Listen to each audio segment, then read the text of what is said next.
Hello listener, the Nameless Scholar here, and today we will be looking at the ridiculous fate of the Iron Hands Legion. The Iron Hands were formerly renowned for their pride, cold-hearted brutality, and remorselessness in battle. The 10th Legion was counted amongst the most powerful and famed Space Marine legions of the Great Crusade. Throughout their history, the Iron Hands have striven to strengthen humanity by purging the weak, knowing that it is the only way for mankind as a race to survive. On learning of the enormity of the threat posed by the ruinous powers, and the insidiously corrupting effect it had upon the body and mind, the Iron Hands Primarch Ferrus Manus decreed that only through mechanization could chaos be defeated. His aim was to create cold, logical intelligences, shorn of the emotions which stirred up the warp, and housed inside bodies of unyielding metal. The Iron Hands have clung to this ideal even at the expense of being classed as traitors and renegades. But now, after 10,000 years of hiding, their preparations to ascend the human race beyond the frailties of the flesh are nearly complete.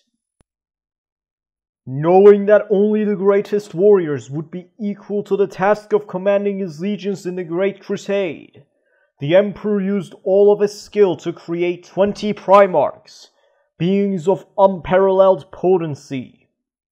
Before his sons could ever be born from their metal wombs, they were stolen away by the ruinous powers and scattered across the galaxy. The one containing the Primarch of the 10th Legion of Astartes fell to Earth upon the death world of Medusa, a planet plagued by constant tectonic activity and an atmosphere wreathed in choking ash. Medusa bred a hardy and unsentimental people who banded into clans which were constantly on the move and clashed on occasion to claim what little food was available. For them, every day was a new trial, and any weakness a luxury they simply could not afford. In the decades after arriving on Medusa, the young Primarch wandered the world. On his travels, he sought out the clans, accompanying them briefly to exchange knowledge or to defeat a predator, but never formally joining any of them, given his abilities and the esteem in which he was held. He could easily have unified the clans under his leadership. Instead, he remained a distant figure, subtly guiding their actions, but never taking sides in their skirmishes, or even trying to prevent them, recognizing as he did the important role this played in winnowing out the weaker elements. According to legend, he was drawn to a nightmarish area of the planet known as the Land of Shadows, a place haunted by monsters and spirits of the dead. There he hunted down a terrible creature known as the Great Silver Worm, or Asternoth the Dragon Shard, which had preyed upon the clans for as long as anyone could remember. After an epic battle, he was finally victorious, though his hands were forever stained with the silver blood of the beast, gaining him the name of Ferrus Manus, he of the Iron Hands. The arrival of the Emperor and his armies upon Medusa caused great fear and suspicion amongst the clans, but Ferrus Manus was unafraid. He strode out alone to face the newcomer, and challenged him to trials of strength and skill to prove his worth. Over the coming days of evenly matched contests, a great bond of familial love and respect was forged, and Manus accepted wholeheartedly his destined role within the Great Crusade. Command of the 10th Legion of Adeptus Astartes was bestowed upon him, and with it the planetary governorship of Medusa. Though he had up until then resisted all such leadership roles, Manus grasped its importance and approached this challenge in the same way he had every other in his life, with fortitude and cold logic. He was intrigued to meet the Astartes who had been created from his genetic template, and was satisfied to recognize much of himself in their character, even renaming the legion the Iron Hands to reflect this. From them he continued his education about the wider Imperium, absorbing knowledge at a prodigious rate and demonstrating an innate genius for technical matters, which astounded the Legion's tech marines. Just as he learned from the Legion, he also instilled within them the Medusan philosophies of stoicism and self-reliance, and the attitude that for a society to flourish, weakness must be unsentimentally and brutally eliminated. The 10th Legion's expeditions of conquest spread out from Medusa to bring scattered human colonies under the Emperor's dominion, and in the main headed into the wild, uncharted expanses of Segmentum Pacificus in the galactic west.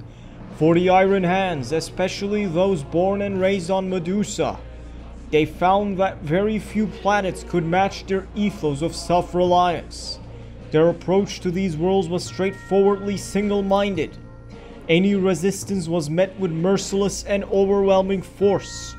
Just as they fought clan against clan on Medusa to compete for scarce food and resources, they had no qualms about inflicting horrendous casualties to bring worlds into the light of the Imperium. In the face of these tactics, planetary leaders would frequently find their pleas to surrender ignored, only to be tasked with weeding out the weaker elements from their populations themselves before the Iron Hands would call a halt to hostilities. Though many deemed the Iron Hands' methods to be thuggish and barbaric, it was simply their way of ensuring that humanity was strong enough to face the myriad dangers the galaxy held. Ferrus Manus set the Iron Hands the formidable challenge of bringing every human world within a wide arc of the galaxy into imperial compliance, an undertaking they carry out with resolute stoicism. Though it took more than a century of blood, sacrifice and pain, at long last they reached the halo stars at the very edge of the galaxy. On a world so distant from Terra that the Astronomicon was but a guttering candle in the night, the Iron Hands reached the furthest extent of their conquests, the planet appropriately named Terminus by fleet astrocartographer. Was a place of dust and sand long since scoured of life. Even its star was old and nearly exhausted. Yet, it was a milestone and the place where the Legion's fate would change forever. Scans of the planet revealed that deep beneath the surface lay a network of vast caverns, clearly not of natural origin. Upon gaining entry, they found all manner of seemingly potent, though dormant machineries of Xenos origin, and after only the briefest examinations, Ferrus Manus bade his legion leave him and return to orbit. Though much vexed by this turn of events, the Iron Hands respected their Primarch's wishes. When Manus emerged, he was a man transformed and much saddened by what he had found.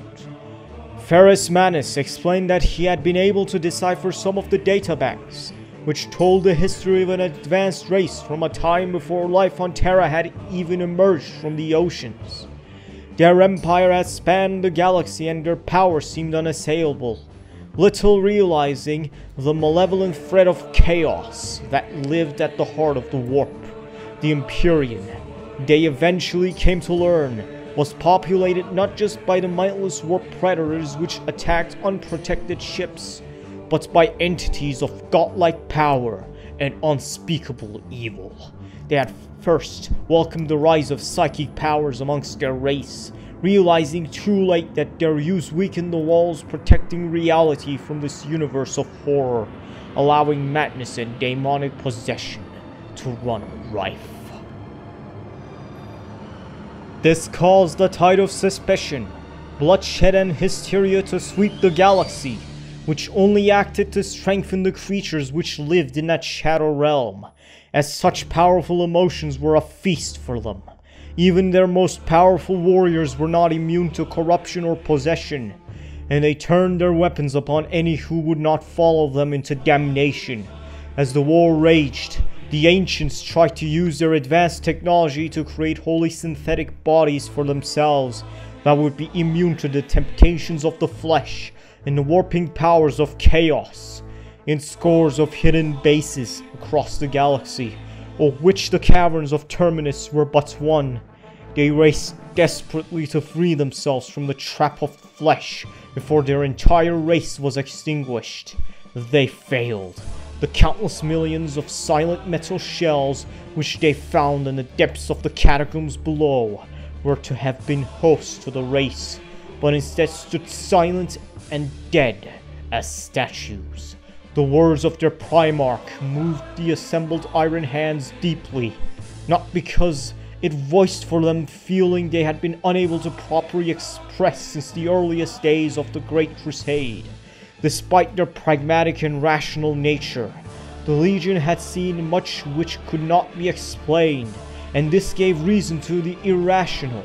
In particular, the proximity of Medusa to the Eye of Terror meant that their expeditionary forces had faced whole worlds in thrall of psychers, where madness and mutation were rife, and demonic creatures of nightmare had been all too real. It was clear to the Iron Hands that history was even now repeating itself, and that humanity was sleepwalking towards the same fate as the ancients before them. Unless they acted, mankind would be corrupted, trapped, and consumed by the dark gods of the warp. On that day, Ferrus Manus set his Iron Hands the task of examining the technology contained within the scattered tomb worlds and developing it to the point where it could be used to ascend mankind beyond the frailties of flesh. The undertaking before the Iron Hands was an epic one, made all the more difficult as it had to be carried out alone and in complete secrecy. They could not risk telling even the Emperor of their plans, concerned either that he might oppose them or, given the interconnected nature of psychic powers and the warp, that the Chaos Gods might learn of it, as long as they continued to bring fresh worlds into the Imperium. The Legion's private mission to investigate the tomb worlds went without notice. While his Legion did this, Manus returned to Medusa, and in a rare seismically calm area, located the center of the Land of Shadows, constructed a vast chamber to house his great work. A steady stream of data and arcane machinery flowed into Medusa from across the galaxy, but it soon became apparent that not all of the equipment they required was to be found on dead worlds. The most important artifact of all was located on a planet that was far from deserted. It was beneath the surface of Mars. Given the jealous way with which the Mechanicum guarded their secrets, the idea that they would allow the Iron Hands to excavate and remove anything from Mars was simply out of the question, despite the Terran system being the most heavily defended in the Imperium, and Mars being protected by Titan legions and other potent engines of destruction. Plans were drawn up to take the artifact by subterfuge. These desperate ploys were abandoned when it became clear through the Ancients' machines that the ruinous powers were already moving to tear the Imperium apart in civil war. With time so desperately short, Manus formulated an audacious scheme to use these events to his advantage. Knowing that Rogel Dorn, the chosen pawn of the ruinous powers, would attempt to play upon any perceived character flaw, Manus deftly used this to his advantage. He contacted Dorn and spoke of his concerns for the Great Crusade, for the need for strong leadership if the Imperium was not to crumble under its own weight, and of the high-handed way the Mechanicum so jealously guarded their technological treasures. Over the course of that fateful conversation, Manus allowed Dorn to draw him into the conspiracy to depose their father, and was sure to let out a flash of avarice tarnish his modesty when told that the Iron Hands would be the ideal rulers of Mars under the new order. fine words alone were not enough to secure Dorn's trust and the access to Mars they required. The pact had to be sealed with blood and sacrifice at Istvan V. There they were expected to ambush and crush 3 legions that Dorn had been unable to convert to his case, including their brothers in arms, the Emperor's children. They yearned first to warn them, and later to join them in battle against the traitors, yet knew they must not. It is a testament to the Legion's resolve and trust in their Primarch that not a single Iron Hand faltered in the face of their duty. Even when the battle brought the 2 legions together, they could not be seen to hold back even in the slightest against their former friends, and Fulgrim's legion attacked their perceived betrayers with incandescent fury. The 2 Primarchs met, albeit briefly, and although Manus had his brother at his mercy, he faltered. In that instant of hesitation, Fulgrim pressed his attack, grievously wounding Manus and severing his left hand, before they were again separated by the tides of battle. With the 3 Loyalist legions effectively destroyed, and their place inside Dorn's rebellion cemented with blood of their brothers, the Iron Hand set course for the Terran system. During the journey, Manus crafted a masterpiece of the bionic arts in adamantium to replace the hand he had lost. It was a reminder not just of the price they had all paid at Istvan, but also of the dire cost of even a moment's sentimentality. While the Imperial Fists and the Salamanders continued on to Terra, the Iron Hands headed for Mars. They ignored the calls for aid from their supposed Chaos allies, and instead made planetfall close to the area known as the Noctis Labyrinthus. While the region was being secured from attack, Ferrus Manus led the legion's assembled tech marines through the caves deep beneath the Red Planet, and to the prize they had sacrificed so much to obtain. What they found was a vast cavern that, but for the patina of eons, was all but identical to the one constructed back on Medusa. Although empty to the naked eye, the chamber gave an indefinable impression of being somehow crowded and oppressive, which Manus explained was a side effect of the Martian artifact's extra-dimensional nature. Such was the complexity of the item that Manus ordered all manner of arcane equipment be put in place before it could be moved. The wilds of Noctis Labyrinthus were far from the most intense clashes between the Mechanicus and their chaos-corrupted brethren, and for more than a week, the Iron Hands faced little in the way of attacks. It was, however, simply a matter of time before their presence brought down the full might of the Titan legions, before the Iron Hands could test their mettle against this formidable foe. Ferrus Manus called every one of his battle brothers down to the cavern. There he revealed that the equipment they had installed was designed to transport them and the Martian artifact across the galaxy to Medusa in an instant. Manus instructed the Iron Hand fleet to break orbit and return to Medusa using the more traditional method to avoid the technological devastation that would result as a side effect of this device. By the time everything was in place, the surface above was subject to a full-scale bombardment which shook the very bedrock with its fury. As Ferrus Manus approached the control panel and raised his hands for silence, even the drums of war seemed to fall silent in anticipation. This was broken by the unearthly howl of pent-up energies, seeking release, and a sickening sense of movement.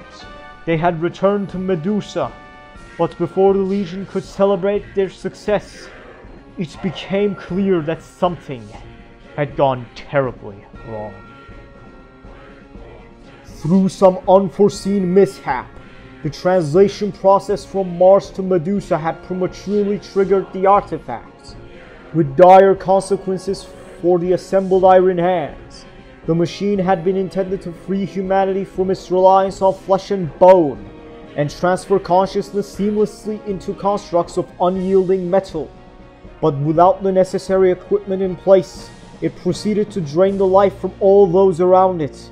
By the time Ferrus Manus was able to stop it, the majority of his legion had been reduced to powder-dry husks inside of their suits of armor, and even those who could be saved were debilitated, their flesh and muscles atrophied. Worst of all, the Martian artifact had been so badly damaged that many decades of work and the full resources of all the hidden bases would be required before another attempt at reactivation could be attempted. Their intention had been to start the process of transforming mankind within weeks, ending the threat of chaos and Dornian Heresy at a stroke. Instead, the terribly weakened Iron Hands were viewed by both sides as pariahs.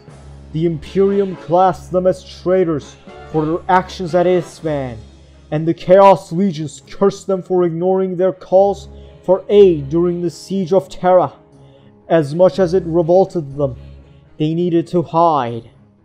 By the time the Iron Hands fleet had arrived back from Mars, the individual great companies as well as their attendant clans were ready to relocate to the ancient bases across the galaxy.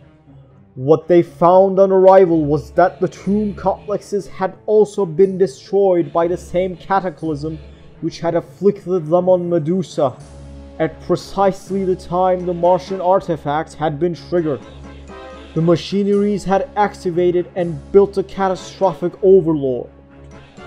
With only the detailed scans taken by the survey teams and the technological genius of Ferrus Manus, the newly integrated clan company set to the task of rebuilding not just their depleted numbers, but the machines of the ancients. For thousands of years, the Iron Hands remained hidden from prying eyes, venturing out only to raid for vital supplies, and even then making certain they did not leave any witnesses or hint of their involvement. To the wider galaxy, it was assumed that the Iron Hands had simply been casualties of the Dornian Heresy, their passing unmourned by both sides of the war. However, with each machine they rebuilt, more and more advances in technology were revealed. Bionics, powerful Gauss weaponry, space travel without passing through the warp, and phase teleportation were all developed and put to use in improving the Legion's capabilities. While Astartes had been designed to be long-lived, unlike their Primarch, they were not ageless. Though able to alleviate the weight of centuries by mechanizing their bodies, had it not been for Iron Father Blontar's breakthrough of transferring the brain and personality into crystal matrix form, their only option would have been entombment within the support systems of a dreadnought. The Blontar process proved once and for all that it was indeed possible to eliminate the weakness of the flesh, but so complex and difficult was it that not every Iron Hand, let alone every member of the human race, could be converted this way. The Martian artifact had taken a terrible toll upon the Iron Hands, not least upon Ferrus Manus himself. Although it took many millennia, he eventually recovered sufficiently to face a fellow Primarch, and in the process gained a measure of vengeance for the injury done to him on Isfahan. Ferrus Manus was able to phase into the heart of the Emperor's Children's flagship and confront Fulgrim alone in his own stateroom. He defeated his brother in single combat and stripped him down to his component atoms with Gauss Blast before reclaiming the silver hand taken as a trophy by Fulgrim on Isfahan. With his silver hand restored and his body whole once more, Ferrus Manus returned re-energized to the task ahead. With the Legion resurgence, the Iron Hands were at last able to carry out raids to procure the more difficult items required to reactivate the Martian artifact. This has involved the Legion attacking targets openly, along with the attendant risks of retribution. The largest assault was their campaign to capture the Blackstone fortresses, in which the entire Legion combined to attack strategic locations in the Gothic sector to cripple the Imperium's ability to stop them from attacking their true targets. The Blackstone fortresses were orbiting bastions, thought to be of Xenos origin, that the Imperium had crudely fortified with little concept of their true potential. Manus, however, through close study of the archives of the Ancients' machines, had learned their secrets and how to turn them against their defenders. During the opening stages of the campaign, they were able to claim 3 of the Blackstone fortresses before the arrival of massed Imperial reinforcements. This made their matter significantly more difficult, with the Astartes of the Death Guard destroying the 4th at Anvil 206, and the 5th spirited away from Fulvaris by the Eldar. However, the Iron Hands were able to take advantage of the bitter infighting between the Eldar and the Death Guard to claim the final Blackstone fortress at Schindelgeist. Leaving the Gothic sector, the Iron Hands brought the Blackstone fortresses to their full potential and combined the 4 into a force capable of destroying whole stars. On the orders of Manus, they attacked and completely obliterated worlds which were pivotal to the future schemes of the Dark Gods. No visible seed of chaos was detected on Pavonis in Ultramar Segmentum, a Dyson sphere hidden beneath the plane of the galaxy, or in any of the half a dozen other systems they destroyed, indicating that the Legion had prevented the corruption from spreading any further. In the dying days of M41, the Legion is in the process of claiming the final items for their Primarch, and the caverns beneath the tomb rolls are filled with countless billions of metal shells ready to house the essence of humanity. As though sensing that the end is near, both the forces of chaos and the Imperium have sought out the Iron Hands' hidden bases, but nothing can be allowed to interfere with their second long-delayed attempt to activate the Martian artifact.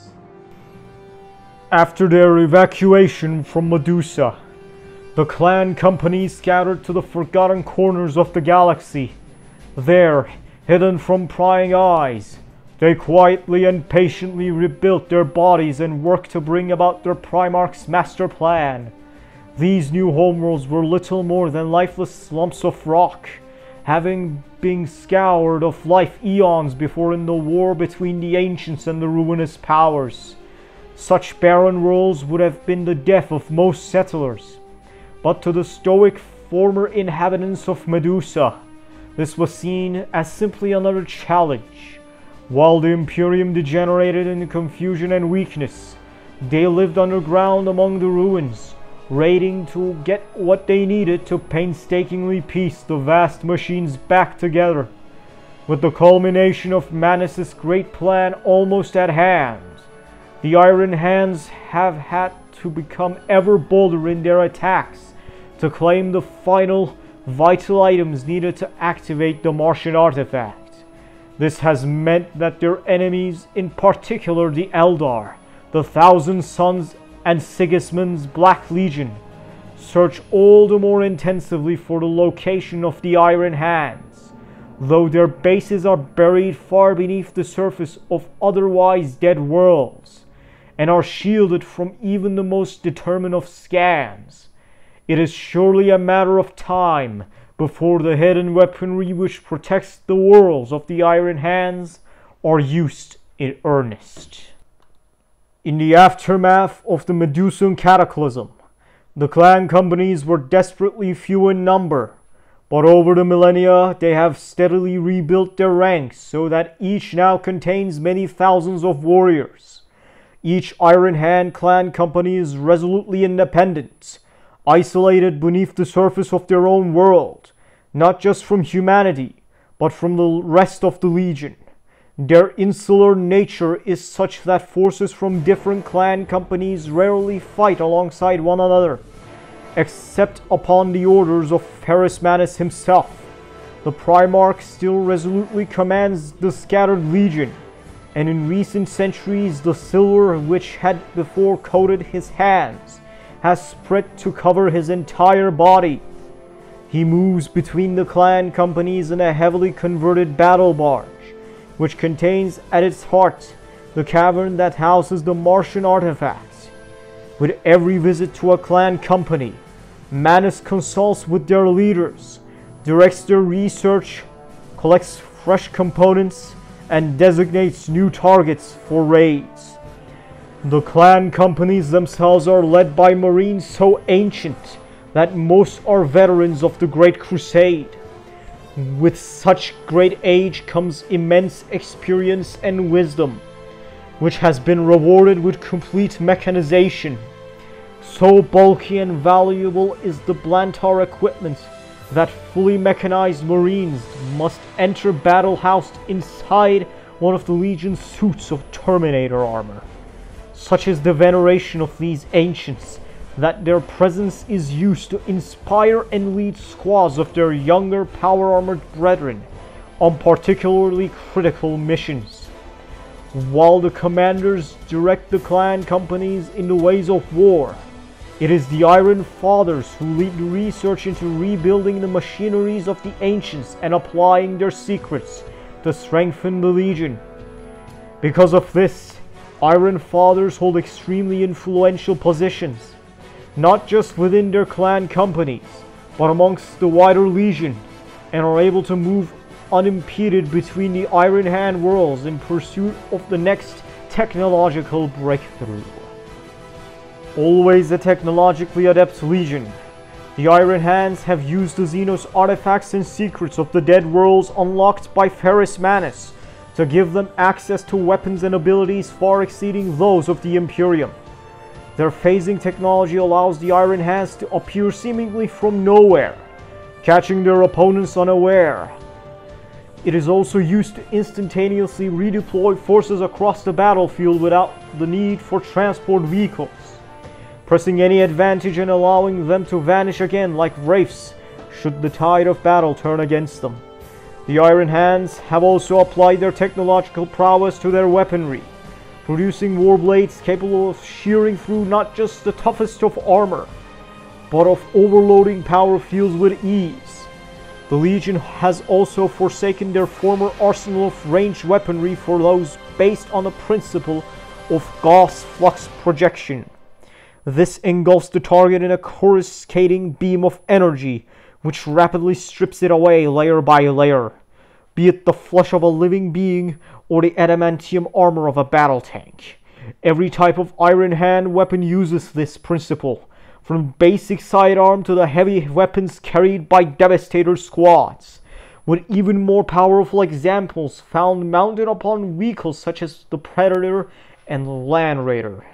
The Iron Hands are coldly logical and methodical in their approach to combat, probing for areas of weakness and suppressing the enemy with ranged fire before their specialized assault squads phase in to strike the final blow. This is where the Nulls are most commonly to be found. Their mere presence is an anathema to demons and psychers, and they fill even normal humans with a sense of dread, which makes their onslaught so effective.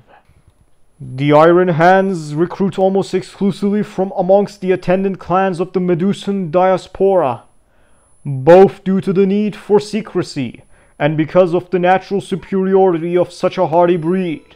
The exceptions to this are those staggeringly rare individuals who, through a quirk of genetics, cast no shadow in the warp. Similar to the Sisters of Silence, the mere presence of these blanks or psychic nulls causes pain and unease amongst psychers and disrupts the use of their unnatural powers. So valuable are these abilities to the Iron Hands that despite their lower rates of successful gene seed implantation than those recruited from the Medusan clans, the Iron Hands have been known to raid worlds specifically to capture these anomalies. Those recruits strong enough to bear the stresses of implantation process gain all the benefits of the Manus gene line. However, they recognize that even as paragons of the human form, they are still vulnerable to the predations of the warp and the innate frailties of the flesh. To this end, the first act an Iron Hand undertakes upon becoming a full battle brother is to symbolically have his left hand removed and replaced by a bionic fist of unyielding metal. This is symbolic both of the sacrifice and loss suffered by their Primarch on Istvan, and the first step on a path they hope will lead to complete mechanization. Although only the oldest and most senior members of the Legion ever attain this lofty ideal, they retain a palpable link to their Primarch even when every last gene seed implant has been placed. As for their battle cry, the former battle cry was, "The flesh is weak." But currently, the Iron Hands attack in silence, but for the static and crackle of jammed vox nets that precedes their arrival. Worshipping the Catan? Killing your best friend? Which, speaking of which, if I had a coin for every time a tall, young, handsome man with long, luscious white hair kill his best friend to become a demon, I would have 3 coins. It is very weird that this happened twice.